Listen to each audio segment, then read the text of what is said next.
What's up, guys? 2019's here. I am excited to get back into doing vlogs. I've been doing a lot over the past year, but I will say at the end of December, I took a little break because breaks are good.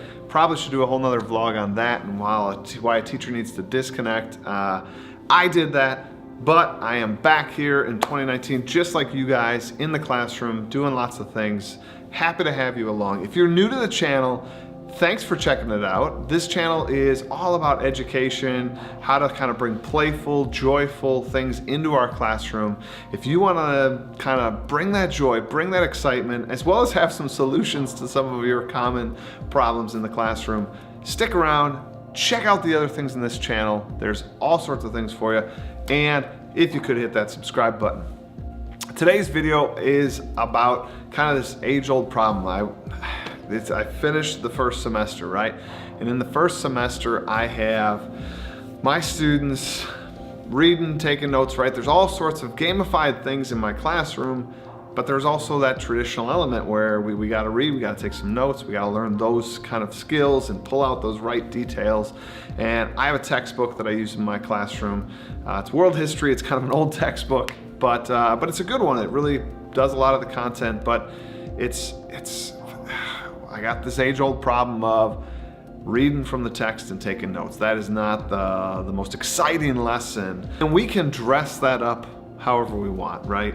Kind of the classic way to read is I've done the whole class reading, and that's kind of like not exciting, and kids don't like moving at that singular pace. I've done group readings where each of my tables kind of given the reading section and they kind of break down and do notes together.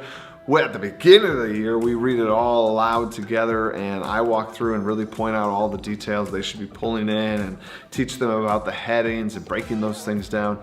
But I mean, here we are, second semester, here we are in brand new 2019, and I gotta tell you, kids not so excited to continue to kind of do it that way. So trying to think of other ways to kind of spice up that content, spice up that traditional lesson. Let me break down what I did for this sort of gallery walk. It's super simple. You guys could use this in any class, and please take this idea. We were studying ancient Greece, and we were studying the Greek governments was the lesson. And again, I was rolling up on another, we could read a passage, take notes on it, but I kind of wanted to spice it up. It's 2019, right? We got to do something a little better, a little different. So here's what I did. I took the four government types, had a sheet, a written up sheet about those government types, and hung them on my four walls. And actually, to make it a little easier to process, I put 2 copies on each wall, kind of separated them out. And I have 4 groups in my class, and those 4 groups I told to divide in half, and we're gonna do kind of a gallery walk. I gave them a note sheet that they're gonna like take, a nice graphic organizer that walks through what's the definition of the government, what's the etymology of the government, where did that like come from, how did it impact ancient Greece, how does it still impact today, and then they had a little box where they had to draw that government.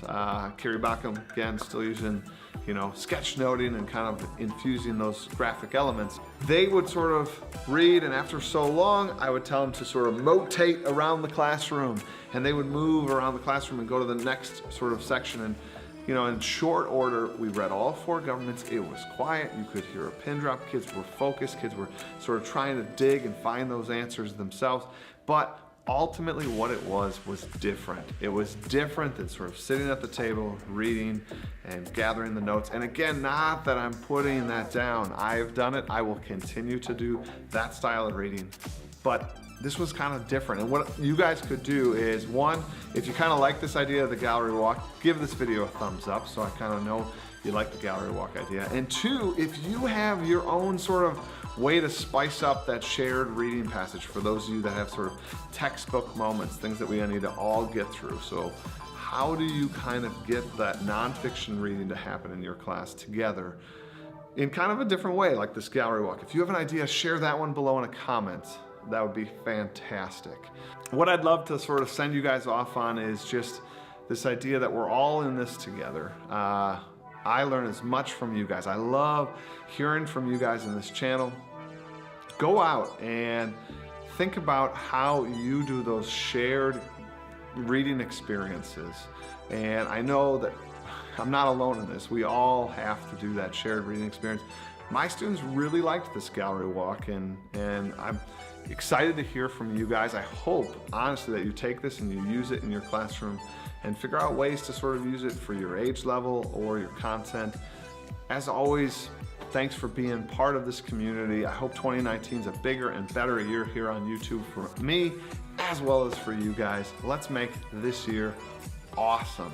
That's all I got for you today, but keep checking back on the channel, because every week I put out new content, from Well Played podcasts that are on here to these kind of YouTube videos as well. So hope to see you back. Take care.